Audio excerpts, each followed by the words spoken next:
Only if I'm not on the spot, maybe we'll have a FreightWaves Rubik's Cubes challenge speed cube off since you're also a cuber, and I'm sure we can get it in under 2 minutes for sure. I think that we should have a FreightWaves talent show. It will be short. Short-lived? Just kidding. All right, Christian, thanks for that. We appreciate that and love seeing some pretty unique loads like that out there. Yeah, I mean, that's one of the cool things about flatbeds. It's like you get to see what's on there if they're not tarped up. But that's one of the cool things I love about flatbed because there's always some interesting stuff every once in a while that's being hauled. Do you think that Darth Vader looks at Fotri and goes like... Darth Vader loves Fotri. You heard it here first. Darth Vader loves Fotri. All right, Christian, thank you for that. We'll talk to you coming up later on in the show. Right now, we're going to welcome in Max Farrell from Workhound to talk a little bit about their annual report just released. Max, thank you for being here today, and let's dig right into it. Love it. Always great to see you all. Great to see you as well, Max, and we're excited to jump into this report. I mean, at a high level, can you tell us what this report entails? How many interviews? I mean, how many truck drivers are involved in this? What goes into it? Yeah, of course. So our company Workhound gathers tens of thousands of comments from anonymous workers across North America, and our team just released today, I believe in the past hour, our annual trends report where we reviewed the nearly 100,000 comments from across the trucking industry of what drivers are saying. So we had over 32,000 drivers sharing feedback from over 100 companies, sharing what's on their mind, what are the top issues that are causing heartburn. And what's interesting this year is that the top theme is praise. So historically, top themes have been around communication and equipment and logistics and pay, but praise took the top theme this year, which was really surprising to us, jumping from 11,000 comments in 2021 to nearly 25,000 comments last year. So fascinating to see the findings. I think that this is really telling because what a lot of the last really 3 years has shown us is that employers and workers really want to be treated like people first and employees second, right? It's not that you want to come to work and be like, you're just punching a clock, you're just making a buck, right? You want to be treated as a good person, as someone that you enjoy with your coworkers and your management, and that's really showing now through every single industry. Are those what some of those comments said, is that they enjoy the praise because it makes them feel less like an employee and more like a valued asset to their company? So I think that's certainly, you're spot on, Kaylee. It's that so often companies spend a lot of energy focusing on fixing what's broken instead of celebrating what's working well. And their workforce is saying, hey, we're doing a few things well over here. Let's pause and commemorate this. And so to one thing to keep in mind is that with the analysis that we're doing, the feedback that Workhound is gathering is all open-ended. And so then our system uses keyword and sentiment analysis to analyze it. So this is unprompted praise. This isn't the company saying, hey, tell us your favorite things. It's saying, tell us the good, bad, and the ugly. And we saw a lot more positive things shared last year.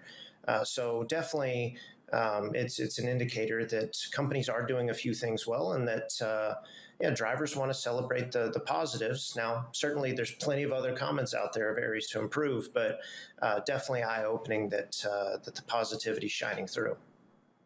And Max, when we're looking at the report, going through it, were there any silver linings that really kind of stood out that really weren't expected other than the praise aspect? Were there any other interesting findings? Yeah, one of the big things that we see more companies emphasizing right now is contact and communication. And so your traditional survey, you gather feedback, you can't do anything with it. One of the things that we aim to do at Workhound is to not only get this feedback, but have multiple ways to do something about it. And so what we saw was that companies really increased their contact rate in the past year, not only requesting for drivers to reveal their identity, but also we rolled out one-time messages where even if a company didn't know the identity of an anonymous driver sharing, they could still send a message to them. And so creating these at-bats to resolve issues was really impactful for companies. And so the end result is that we saw nearly 12,000 retained drivers across the industry by companies being proactive instead of reactive in addressing those issues. So that was really eye-opening, that because companies were getting ahead of the curve, really rolling up their sleeves to make drivers feel heard and resolve their challenges, good things happened. I love that. Can you talk us through a little bit about now these companies that are utilizing this type of information? Does that go and then re-impact their hiring strategy and their retention strategy later on down the road? And are they almost coming to you guys maybe it's kind of like a consulting agency to say, hey, you know what, this is what we're trying to do with this data. How can you help us do this and complete this goal? Yeah, so a lot of companies come to us and use Workhound as a baseline, saying we historically have high turnover. We're trying to get a better handle on it, and we want to start to improve our culture. And Workhound's a really great baseline because you'll surface the issues you didn't even know to ask about. Some of our customers will say that it helps us identify micro issues that lead to macro changes. So sometimes that may be the individual issue of a guy saying, hey, my wife's not on my insurance and I'm about to quit. And then a company's able to be proactive and retain him, all the way to a company changing how they spec their trucks or changing their benefits package based on the feedback that's coming in. And so I would say the most rewarding thing for my job is that we get to watch companies create a culture of curiosity.